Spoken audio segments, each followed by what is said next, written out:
Hi friends, ఈ వీడియోలో maximum loss method ఎలా చేయాలో చూద్దాం. Piecemeal payments. One of the method of piecemeal payments is maximum loss method and next one is higher relative capital method. Maximum loss method ఎలా చేస్తామంటే ఇక్కడ పార్ట్నర్స్కి క్యాష్ని distribute చేసేటప్పుడు ఎలా చేయాలి అంటే distribution should be done assuming each realisation as last realisation. అంటే ఇప్పుడు assets for example ఒక 1 lakh రియలైజ్ అయ్యాయి అనుకోండి, టోటల్ అసెట్స్ ఒక 40,000 ఉన్నాయి, మిగతావన్నీ కూడా లాస్లో ట్రీట్ చేసి రియలైజ్ అయింది మాత్రమే లాస్ట్ రియలైజేషన్. అదే లాస్ట్ రియలైజేషన్ అనుకుని అజ్యూమ్ చేసుకుని మిగతా ఇంకేవి రియలైజ్ అవ్వనే అజంప్షన్ బేస్ చేసుకోవాలన్నమాట ఇక్కడ. సో వచ్చే loss is calculated based on this assumption. Okay, loss distributed to partners capital account. ఈ లాస్నేమో ప్రాఫిట్ షేరింగ్ రేషియోలో పార్ట్నర్స్కి డిస్ట్రిబ్యూట్ చేసేసేయాలి. Difference after transfer of loss is cash paid.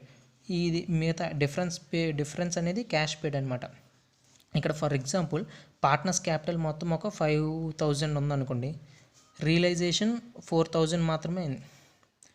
Realisation 4,000 అయింది ఇక్కడ చూడండి. సో రియలైజేషన్ 4,000 ఇది, బట్ ఇక్కడ మిగతా 1,000 అనేది లాస్ అనమాట, డెఫిషియన్సీ. ఓకే, అది ఇదేమో డిఫరెన్స్ ఈజ్ క్యాష్ పేడ్ అనమాట. ఓకే, పార్ట్నర్స్కి పే చేయడం కానీ పార్ట్నర్స్ నుంచి రిసీవ్ చేసుకోవడం కానీ జరుగుతుంది. Okay, if such difference is negative then it is distributed among other partners in the ratio of capital as per Garner versus Murray. If ఆ లాస్ని distribute చేసిన తర్వాత నెగిటివ్ బ్యాలెన్స్ ఉందనుకోండి, ఇక్కడ నెగిటివ్ బ్యాలెన్స్ వచ్చింది అనుకోండి, ఈ నెగిటివ్ బ్యాలెన్స్ని సాల్వెంట్ పార్ట్నర్స్కి క్యాపిటల్ రేషియోస్లో డిస్ట్రిబ్యూట్ చేయాలి. Okay, let us go through one problem. Illustration 7. The following is the balance sheet of ABC on 31st December when they decided to dissolve the partnership firm. Partnership firm dissolve చేయాలనుకున్నారు. A B C partners ఇలా ఉన్నారు. Sundry assets cash, creditors, A's loan, capital accounts. The assets realises the following sum in instalments. First instalment, second, third, fourth, fifth. Okay, the expenses of realisation were expected to be 500 but ultimately amounted to 400 only. Okay, show how at each stage the cash received should be distributed between the partners. They share profits in the ratio 2:2:1. Each స్టేజ్లో పార్ట్నర్స్కి cash ఎలా receive చేసుకుంటున్నారు, distribute ఎలా చేస్తున్నారు చెప్పమంటున్నాడు. Profit sharing ratio 2:2:1. Okay, ఇప్పుడు మన core objective ఏంటంటే ఇక్కడ డిస్ట్రిబ్యూట్ చేయడం. ఇక్కడ ఎవరెవరికి డిస్ట్రిబ్యూట్ చేయాలి? క్రెడిటర్స్కి డిస్ట్రిబ్యూట్ చేయాలి, ఏస్ లోన్కి డిస్ట్రిబ్యూట్ చేయాలి, పార్ట్నర్స్కి డిస్ట్రిబ్యూట్ చేయాలి. ఓకే, సో గీసేసుకుందాం. క్రెడిటర్స్కి A's loan, partner capitals. Creditors, A's loan, capital accounts A, B, C. Okay, by balance brought down. Creditors ఎంత ఉన్నారు? 2,000. A's loan 5,000, 15,000, 18,000, 9,000. సి, ఇది total liability of the firm అనమాట. Total liability. Okay, total liability ఎంత ఉంది? 49,000. ఇవన్నీ add చేస్తే 49,000 ఉంది. ఇప్పుడు మన దగ్గర ఇప్పుడు అవైలబుల్గా రియలైజేషన్లో ఉన్నది ఏంటి? క్యాష్ అనేది రెడీలీ రియలైజబుల్, రైట్? 500 ఉంది బ్యాలెన్స్ షీట్లో. ఇది మనకి ఇప్పుడు అవైలబుల్ అనమాట. దీన్ని లయబిలిటీస్ క్లియర్ చేయడానికి యూజ్ చేయొచ్చు. Okay, 500. Next first realisation amount ఎంత వచ్చిందో చూద్దాం. ఫస్ట్ రియలైజేషన్ 1,000 అంటున్నాడు. ఈ 1,000లో 500ని ఇక్కడ లాస్ట్లో చెప్పాడు చూడండి. The expenses of realisation were expected to be 500. మనదైతే నెక్స్ట్ ఇందులోంచి 500 పక్కకు తీసి ఉంచుకుందాం. ఎక్స్పెన్సెస్ ఎప్పుడు జరుగుతాయో మనకు అది తెలియదు, క్వశ్చన్లో చెప్తాడు ఎప్పుడు జరుగుతుంది అనేది. సో ఇప్పుడు less expected realisation expenses. Okay, ఎంత? 500. సో ఫస్ట్ రియలైజేషన్లో మనకు మిగిలింది 1,000 రూపీస్. ఈ 1,000 రూపీస్ని డిస్ట్రిబ్యూట్ చేయాలి. ఫస్ట్ క్రెడిటర్స్కి ప్రిఫరెన్స్ ఇచ్చేది, క్రెడిటర్స్కి పే చేద్దాం. ఓకేనా? ఫస్ట్ రియలైజేషన్ 1,000 అయిపోయింది. Next second realisation 3,000. 3,000లో ఎవరికి డిస్ట్రిబ్యూట్ చేద్దాం? క్రెడిటర్స్కి 1,000 డిస్ట్రిబ్యూట్ చేసేద్దాం. క్రెడిటర్స్ అయిపోయారు. ఈ మిగతా 2,000ని ఏస్ లోన్కి డిస్ట్రిబ్యూట్ చేద్దాం. ఓకే, 3,000 కూడా అయిపోయింది. నెక్స్ట్ థర్డ్ రియలైజేషన్ ఎంత అయింది? 3,900. 3,900 అయింది. ఎవరికి డిస్ట్రిబ్యూట్ చేద్దాం? వీడికి 3,000 డిస్ట్రిబ్యూట్ చేసేద్దాం. మిగతా 900 మనదైతే ఎక్సెస్ అనమాట. ఈ 3,000 డిస్ట్రిబ్యూట్ చేస్తాం క్రెడిటర్స్కి, ఏస్ లోన్కి. నెక్స్ట్ బ్యాలెన్స్ 900 ఇంకా మనకు ఉందన్నమాట బ్యాలెన్స్ 900 టు బి డిస్ట్రిబ్యూటెడ్ అనమాట. 900 ఎవరికి డిస్ట్రిబ్యూట్ చేద్దాం.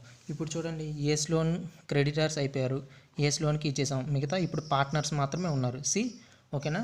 ఇప్పుడు ఈ అట్ దిస్ స్టేజ్ లైబిలిటీ పార్ట్నర్కి ఫర్మ్ యొక్క లైబిలిటీ ఎంత, ఫర్మ్ యొక్క లైబిలిటీ అంటే ఈ 15,000, 18,000, 9,000, 42,000 మా ఫర్మ్ ఏమో పార్ట్నర్స్కి ఇవ్వాలి. So it is the liability of firm.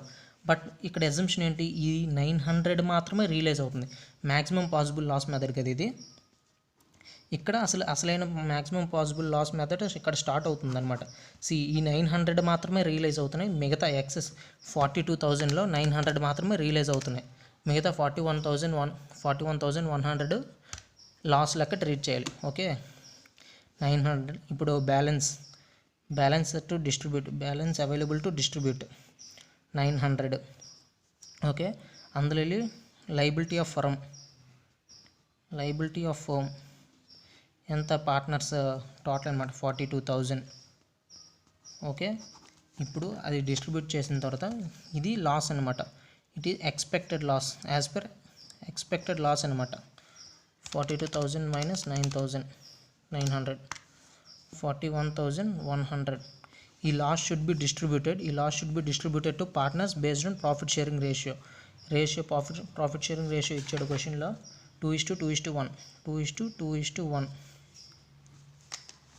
ఇప్పుడు దీన్ని డిస్ట్రిబ్యూట్ చేద్దాం పార్ట్నర్స్కి, ఏకి, బీకి, సికి. 41,100 divided by 5, 8,224 C. Okay, into 2, 16,440 right. ఇప్పుడు లాస్ని డిస్ట్రిబ్యూట్ చేస్తాం. ఓకే, లాస్ని డిస్ట్రిబ్యూట్ చేసామా. ఓకే, ఇప్పుడు పార్ట్నర్ క్యాపిటల్స్ ఎలా ఉన్నాయో చూద్దాం. డిఫరెన్స్ చూద్దాం. 15,000 నార్మల్గా అయితే పార్ట్నర్ యొక్క క్యాపిటల్ 15,000 ఉంది.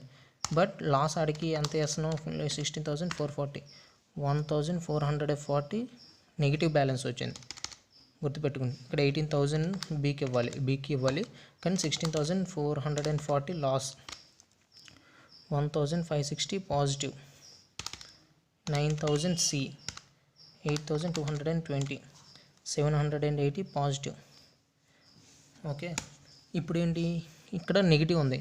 మనం ఇప్పుడు చెప్పాను చూడండి, as per Garner versus Murray excess లాస్ని ఏ షేర్ ఇక్కడ లాస్ ఏమో ఎక్సెస్ లాస్ వీడికి వెళ్తుంది 16,440. బట్ గార్నర్ వర్సెస్ ముర్రే ప్రకారం ఏంటి, if such difference is negative then it should be distributed among other partners in ratio of Capitals.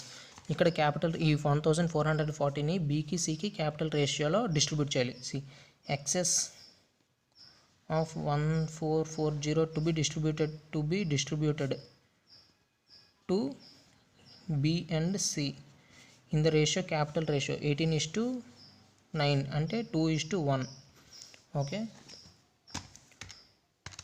1,440 divided by 3, 480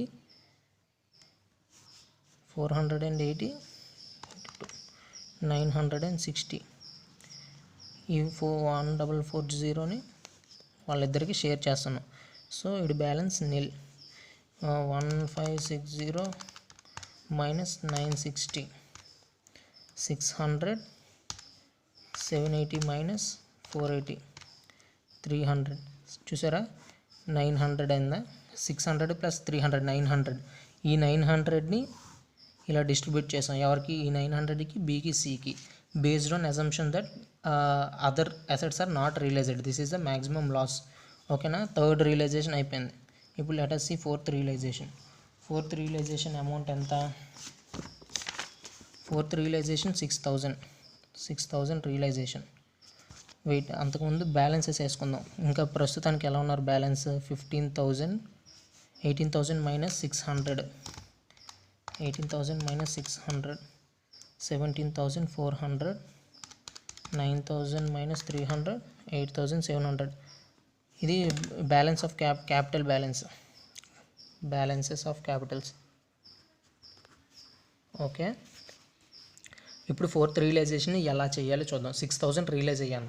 ఇప్పుడు assumption ఏంటి, at this stage liability of firm ఏంటి, liability of firm క్యాపిటల్సే కదా liability, 15,000 plus 17,400 plus 8,700 41,100 ఇది liability. మిగతాదంతా ఏంటి assume చేసుకుంటాం, లాస్గా assume చేసుకుంటాం. 6,000 35,100 అనేది లాస్, ఎక్స్పెక్టెడ్ మ్యాక్సిమం లాస్, అదే అన్నిటి దట్ అది పేరు రాదు. ఈ లాస్ని పార్ట్నర్స్కి డిస్ట్రిబ్యూట్ చేయాలి in the same in which ratio 2:2:1. 7020 1440 1440. Okay,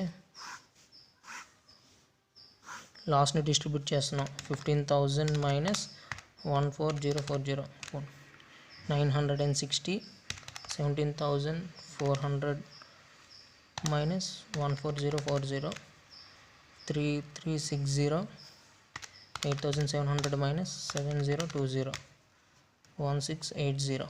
ఇప్పుడు ఈ మూడింటిని యాడ్ చేయండి. 960 ప్లస్ 3360 ప్లస్ 1680 6,000 ఇలా డిస్ట్రిబ్యూట్ చేసాం. ఇది 4th రియలైజేషన్ కూడా సక్సెస్. 5th రియలైజేషన్ ఎంత రియలైజ్ అవుతున్నారు, 20,100 20,000 ఇందులో 100 ఏంటంటే expected 500 but ultimately amounted to 400. Okay, so ఇక్కడ 1,000 బెనిఫిట్ ఉంది. ఓకే, నో ప్రాబ్లం, దాన్ని ఎలా ఉంచేద్దాం అంటే ఇప్పుడు యాక్చువల్గా రిలీజ్ అయింది ఎంత అంటే 20,100. Okay, including benefit of 1,000 which we have taken here. Okay, ఇప్పుడు అట్ దిస్ టైం లయబిలిటీ ఎంత ఫర్మ్కి, బ్యాలెన్సెస్ని రాసుకుందాం.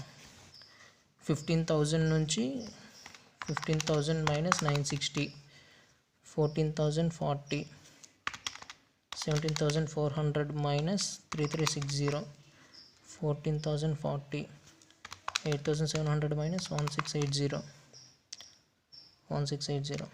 7020. ఓకే, ఇది balance of capital balance of capitals. Okay, అంటే ఇప్పుడు టోటల్ లయబిలిటీ ఎంత, 1440 ప్లస్ 1440 ప్లస్ 7020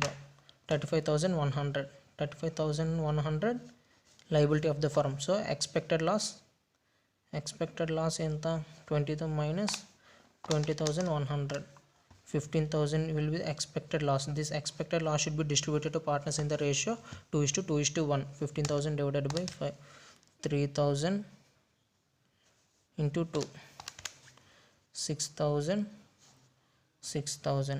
ఓకే, డిస్ట్రిబ్యూట్ చేసిన తర్వాత ఇంకెంత ఉంది, 14,040 మైనస్ 6,000 8040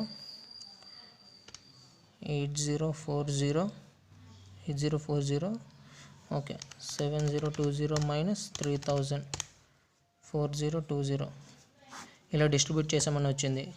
ఇదంతా కలిపితే 20,100 రావాలి. వస్తుందో లేదో చూద్దాం. 8040 ప్లస్ 4020 20,100. ఓకే, ఇది కూడా డిస్ట్రిబ్యూట్ చేస్తాం, సక్సెస్. ఓకే ఫ్రెండ్స్, ఇంతే సమ్ మ్యాక్సిమం లాస్ మెథడ్ ఇంతే, సేమ్ ఇంతకు మించి ఇంకేం ఉండదు ప్రాబ్లంలో. చూడండి, ఫస్ట్ రియలైజేషన్లో అందరికీ అవుట్ సైడ్ లయబిలిటీస్ అన్నీ క్లియర్ చేసిన తర్వాత 900 మిగిలింది. 900ని బీకి సికి ఇలా పే చేసాం. నెక్స్ట్ ఫోర్త్ రియలైజేషన్లో 6,000ని ఇలా పే చేసాం. నెక్స్ట్ 4th రియలైజేషన్ని ఇలా పే చేసాం. That's it friends, thank you.